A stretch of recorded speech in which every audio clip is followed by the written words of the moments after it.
Welcome back to Iron Financial, the channel where we help you forge a stronger portfolio and cut through all the market weakness. Today, we are putting Imperial Oil directly under the microscope. Their latest earnings report just hit the street, and honestly, the market is still trying to figure out what it all means. On one hand, you've got this massive, glaring signal of shareholder return. But on the other hand, you have some numbers on the income statement that are, let's just say, deeply concerning. So the big question we're going to tackle today is this. Is Imperial Oil the dividend fortress it wants you to think it is, or is this just an elaborate facade hiding some pretty serious structural problems? Let's forge a thesis. All right, let's kick things off with the headline that really got everyone's attention. A 21% increase to the quarterly dividend. Let me just say that again so it sinks in. 21% in a single quarter. Now, in this kind of market environment, that is not just a number. That is a powerful statement. That's management planting a flag deep in the ground and screaming confidence from the rooftops. Believe me, companies do not make moves like this unless they are absolutely certain their financial foundation is rock solid. This is the cornerstone of the entire bull argument, and you have to admit it is a powerful one.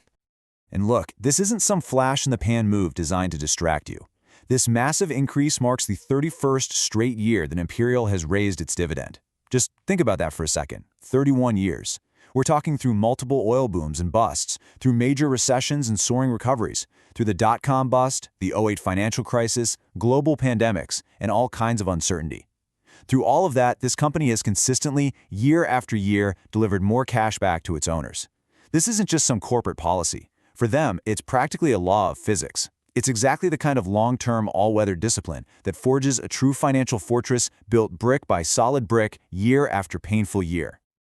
So to really get to the bottom of this, we're going to forge our analysis in 5 distinct stages. First, we're going to build up that bull case, really examining what we're calling the dividend fortress.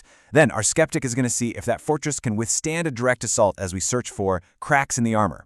After that, we're going to go deep into the engine room to inspect the cash flow engine that's supposedly powering this whole operation. From there, we'll stress test the numbers to figure out if we're looking at legitimate accounting or just clever house cleaning. And finally, we'll hammer out the verdict. Is Imperial Oil a genuine opportunity, or is it a dangerous trap? Okay, let's get right into it. The ultimate measure of a company's real health, of its real commitment to its owners, is the return of capital. It's the cash that's left after all the expenses are paid, all the big capital projects are funded, and all the market noise is filtered out. And on that front, you have to say Imperial is not just performing, it is absolutely excelling. That dividend, as we've just seen, is all the proof you need. It's the tangible, real-world result of a business that is firing on all cylinders, from pulling oil out of the ground right through to the bottom line. And let's be crystal clear about the sheer depth of this commitment. We're not talking about a company that just discovered the importance of dividends a few years ago to try and attract investors. Imperial Oil has been cutting checks to its shareholders for over 100 years. An entire century. That kind of track record builds an immense level of trust and an aura of stability that you simply cannot manufacture overnight. It tells you this isn't some fair-weather friend who shows up when times are good. This is an all-weather institution built for extreme durability and designed to last. And they are backing up all that history with cold, hard cash, right now. In the fourth quarter alone, just the last 3 months of the year, Imperial returned over $2 billion to its shareholders. That's not a full year number. That is a 90-day number. It's staggering. So let's break that down. A full $361 million of that was in direct cash dividend payments. The other, even larger chunk, $1.7 billion, was spent aggressively buying back their own stock, which, as you know, increases the value of every single remaining share.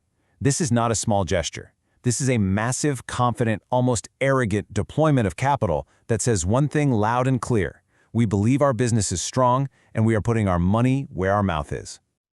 Okay, hold on. Let me jump in here. A bigger dividend is great, nobody's arguing that. And a century of payments makes for a nice story in the annual report. But you cannot let a flashy dividend announcement blind you to what is actually happening in the business itself. That is a classic Wall Street magic trick. Distract the audience with a shiny object over here, while the entire foundation is quietly crumbling over there. If you want to see the real state of Imperial Oil, you need to ignore the dividend for a minute and look at the income statement. And what you see there, these are not minor issues. These are deep, structural cracks in the armor. Let's start with the most basic, fundamental measure of profitability there is, net income. A year ago, in the fourth quarter, Imperial earned over $1.2 billion, a very respectable number. This quarter, less than $500 million. That is a 59% collapse in year-over-year profit. 59%. How can anyone with a straight face call a company a fortress when its profits are falling off a cliff like this? This isn't a small dip or a minor setback. It's a complete freefall, and it raises a very, very serious question. How on earth are those massive shareholder returns sustainable when the core profitability of the business is eroding this fast? Now, here's where the illusion comes in. The headline you probably saw plastered everywhere was that Imperial beat analysts' estimates on earnings per share. They reported $1.41 against an estimate of $1.39. So a beat is a beat, right? Wrong. That's a rounding error. The reality, the number that actually matters for the long-term health of the business, is revenue. And revenue didn't just miss, it cratered. It was down nearly $1 billion from the same period last year. So what you're seeing is the company bringing in substantially less money, but through financial engineering and all those share buybacks, they make the per-share number look okay. It's a game, and it's a dangerous one that hides the underlying decay. So this is the question every single investor needs to be tattooing on their brain right now. You can't pay dividends with accounting beats. You can't fund $2 billion of shareholder returns with shrinking revenue. You need real cash generated from real, profitable operations.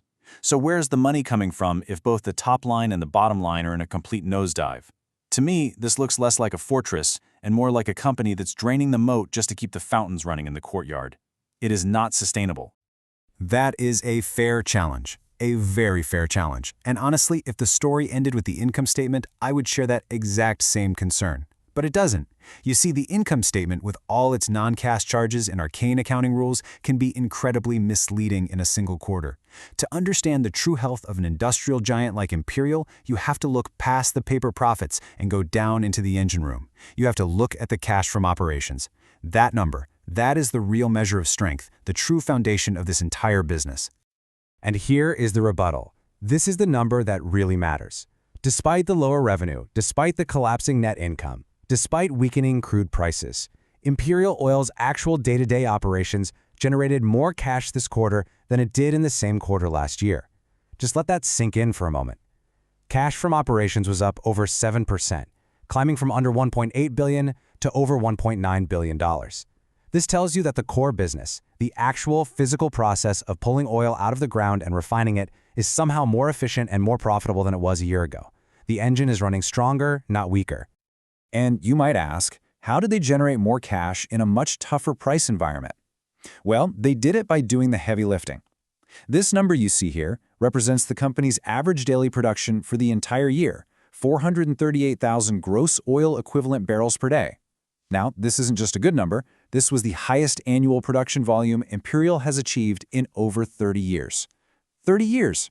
That's record production. That is the source of the cash. They are moving more product more efficiently than they have in an entire generation. So the crucial point is this, that record production is the foundation. It's the brute force, the operational excellence, that generates the real cash that funds absolutely everything else. It pays for that huge dividend, it pays for the massive buybacks, it pays for all the new capital expenditures. Look, the net income statement can be swayed by a dozen different non-cash factors in any given quarter. But the cash flow statement, when it's supported by this level of raw production, well, it just doesn't lie. It tells you the underlying business is incredibly robust.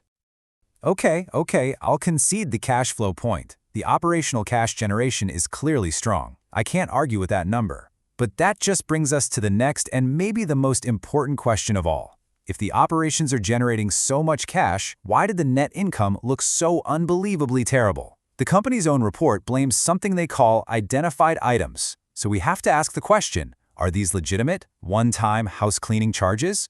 Or is this just some fancy accounting alchemy designed to hide problems and manipulate the adjusted earnings number to look better? All right, let's just pause here for a second because this is important. The company is using this term identified items to explain this massive discrepancy between their cash flow and their net income. Now, whenever you hear a company use special, non-standard accounting terms like this, your guard should immediately go way up. You have to ask the hard question, are they providing genuine clarity here, or are they deliberately creating confusion? Understanding what this term really means is the absolute key to knowing whether this company is being transparent with you or if they're just playing games with the numbers to make a bad quarter look good. So here is the official definition. Identified items are significant, usually one-time, non-operational charges. Management separates them out because they argue that the remaining adjusted number gives you a cleaner, more honest look at the performance of the core business. Now, from my perspective as the analyst, this is just prudent house cleaning. You're dealing with old issues now to clear the way for the future. But from a skeptic's point of view, you have to worry that it could be accounting alchemy, just using special charges to make the present look better than it really is.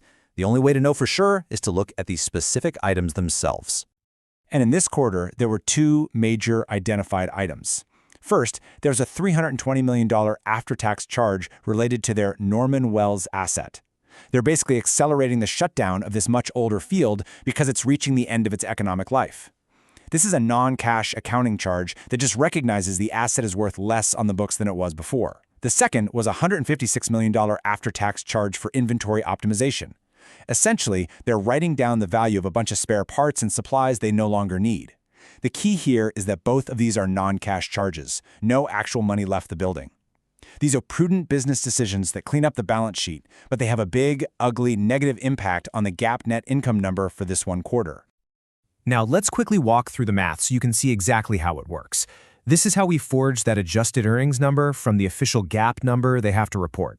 You start with the reported net income of $492 million. Then you simply add back the $320 million non-cash charge for Norman Wells. After that, you add back the $156 million non-cash charge for the inventory write-down. And the result? You get an adjusted net income of $968 million. Now, this number is still down from last year's $1.2 billion, that's true, but it tells a very, very different story than that sub-$500 million headline number. It shows a highly profitable core business that just did some significant and probably necessary house cleaning. So that brings us to the verdict. We've seen the powerful bull case built on this fortress of dividends and just incredibly strong cash flow. And we've seen the very compelling bear case, which points to the very real cracks of falling revenue and collapsing profits. It is time to forge these two perspectives into a single, actionable thesis for our Iron Financial audience. Is this an opportunity to buy into real strength, or is it a carefully laid trap for unwary yield chasers? This slide right here really summarizes the whole debate. It's a tale of two completely different reports existing inside of one.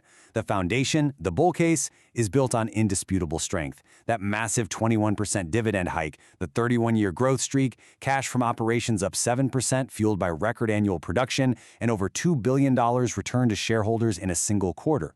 But the cracks, the bear case, are just as real and just as important. Net income collapsing 59%, revenue down almost $1 billion, a really tough environment with weakening crude prices, a necessary reliance on accounting adjustments to explain the quarter, and the fact that Q4 production, while strong, was actually lower than the same quarter a year ago. You have to weigh both of these sides. So, here is the verdict. After weighing all of the evidence, our conclusion is that Imperial Oil is, in fact, a high-yield fortress.